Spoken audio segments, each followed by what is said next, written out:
Hi everyone, I'm Liz. I'm Cody. And welcome to the preview of Unit 2, Hanbok Rao. And the Winter Olympics just finished later last month.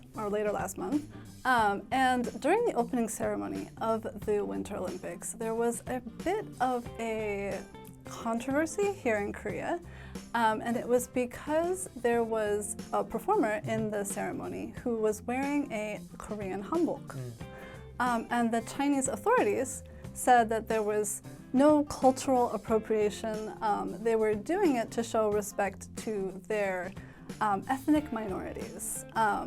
Because the Han Chinese, or the kind of main ethnic group in China, is not the only ethnic group in China. Cultural appropriation. Cultural appropriation.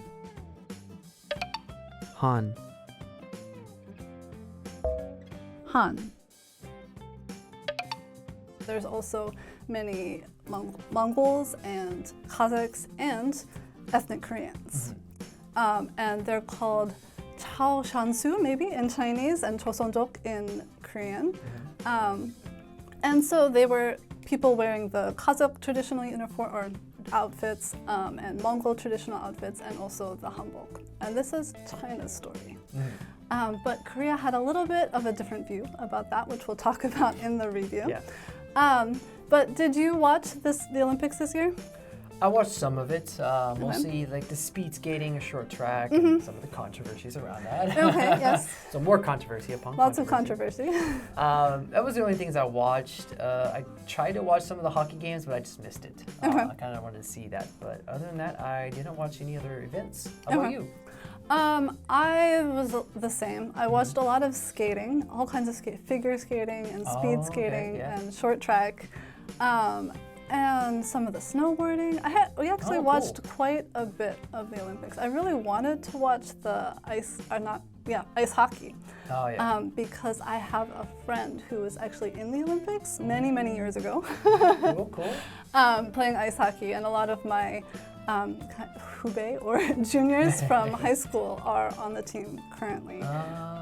So I did want to see that, but they don't show that on TV in Korea, unfortunately. So I wasn't able to see that. Yeah. You're kind of limited. In Korea, you get what the Koreans are good at, which is a lot of ice skating. You don't get to see the other less competitive side, where maybe the Korean team's not good. I feel a little bad because even if they lost, show the event. True. I think they did show most of the Korean athletes, but maybe only their part of the event. Like a quick recap. Right, quick recap, not much of the other stuff. But going back to the hanbok, have you ever worn a hanbok, or when was the last time? Last time actually was in early 2017, before Korea, technically. My Korean professor, and she was director of the East Asian Institute at my university, she nominated me to be the MC for the Korean festival. And so she lent me her husband's hanbok to wear. Interesting. And that was a very interesting experience. I was very honored for that. Part of my background is communication, so I did public speaking, so she wanted me to do that. I did half of the event speaking some Korean, the other just English to everybody, and just doing MC stuff. Interesting. So you've never actually won one in Korea? No, actually never. Interesting. Yeah, I didn't want to be that tourist. I kind of had an aversion to it. I had nothing wrong with it. I think it's great, but I already around Korean culture. I was involved in it a lot, so I felt a little weird just doing it, walking around the city. Do you plan to wear one for your wedding? Actually, no. My fiance does not want to do hanbok. It was her choice. I said okay. I kind of wanted to a little, but then it's your one chance where you're not being touristy. Right. Well, we might buy and use it for family things in the future, but other than that, for the wedding, no. What about you? When was the last time you wore it? Chuseok holiday. Oh, okay. So not that long ago, family holidays. So we don't dress up really a lot, but I've got kind of like a modern hanbok, not the big decked out version, but just the togori and a little bit it's not even really a hanbok skirt, but it is a skirt. So I wear that sometimes at Chuseok, and my wedding. That was the big one. Enough with the language focus. The first point is, depending on whom you ask. So for example, depending on whom you ask, you may hear that the best pizza in America is either in New York or Chicago. But if you're from Connecticut like me, the debate is between Sally's and Pepe's in New Haven.